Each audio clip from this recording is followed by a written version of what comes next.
A computer simply means something that computes. The need for computers was to perform bigger calculations and store large amounts of information that a simple calculator cannot, and this need has been there since the inception of human intelligence. The earliest known computer was a simple tool known as abacus that contained parallel rods on which different numbers of beads were attached. This device was simply used for addition and subtraction. From that small calculating device to modern-day supercomputers, there has been a massive change in computer technology. Now, the availability of notebook-sized portable computers to use anywhere is simply the pinnacle of modern technology. So, let us go back in time and see how computers evolved through the ages. My name is Siddharth and you are watching The World of Science.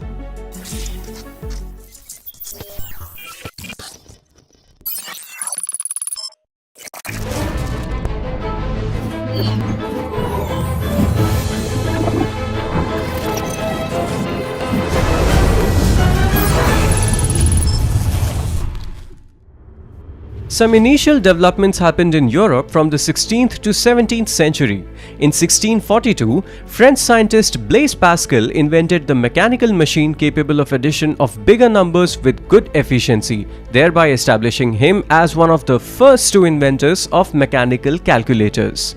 Motivated by this adding machine, German mathematician Gottfried Wilhelm Leibniz designed a better model that, along with addition, can perform multiplication, division, and even square roots of smaller numbers. Finally, in 1820, Charles Xavier Thomas produced the first commercially available mechanical calculator. It was Charles Babbage who developed the first modern equivalent of a computer system in Cambridge, England. He built an automatic mechanical calculator known as a difference engine in 1822. This mechanical calculator, when subjected to programming and made suitable for general purpose work, was called an analytical machine. A mechanical computer consists of mechanical elements such as levers and gears, unlike today's electronic components. For example, one complete rotation of the main shaft in a difference engine designed by Charles Babbage was equal to one full set of addition. The engine consists of several columns numbered from 1 to n. Each column stores exactly one decimal number. The machine adds the value of a column n plus 1 to column n to produce the new value of n. Thus, with the help of a gear system, rotating shaft, and sweep arms, calculations were performed by taking the values stored on each column. These machines were as big as a large table. A major step in the evolution of computers came when Herman Hollerith and James Powers, working from the US Census Bureau, invented the punched cards. A punched card is a piece of stiff paper that holds digital data represented by the presence or absence of holes in predefined positions. With the help of punch cards, the programming code can be stored in those computers, making the mechanical operations fully automatic. In 1896, Hollerith formed the Tabulating Machine Company, which started manufacturing the computers based on the punched card. Later, Thomas J. Watson became the president of the company and it was renamed as International Business Machines (IBM) Corporations in 1924. This company played the most significant role in the evolution of computer systems.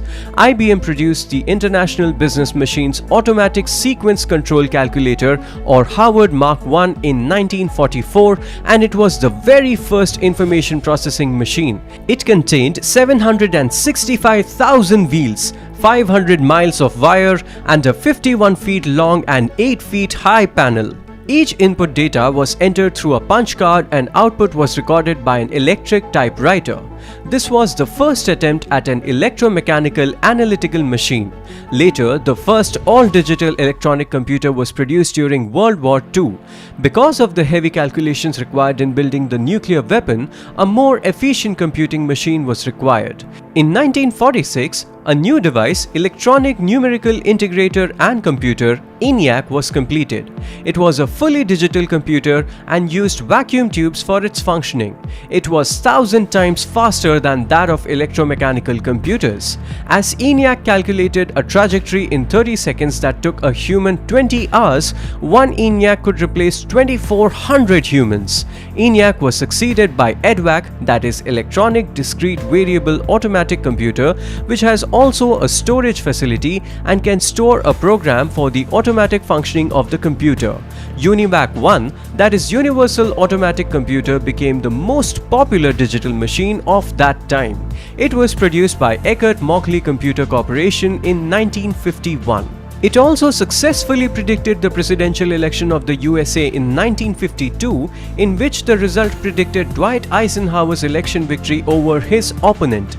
This machine started the generation of computers to come.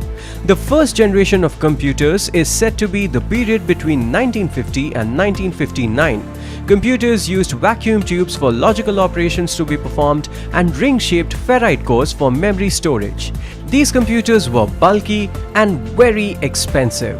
ENIAC, EDVAC, UNIVAC 1 and 2, IBM 702 and IBM 650 were some famous computers of the first generation.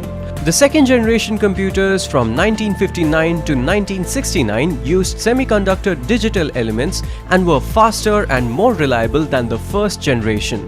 They were also smaller and less expensive. They used magnetic tape for the storage application.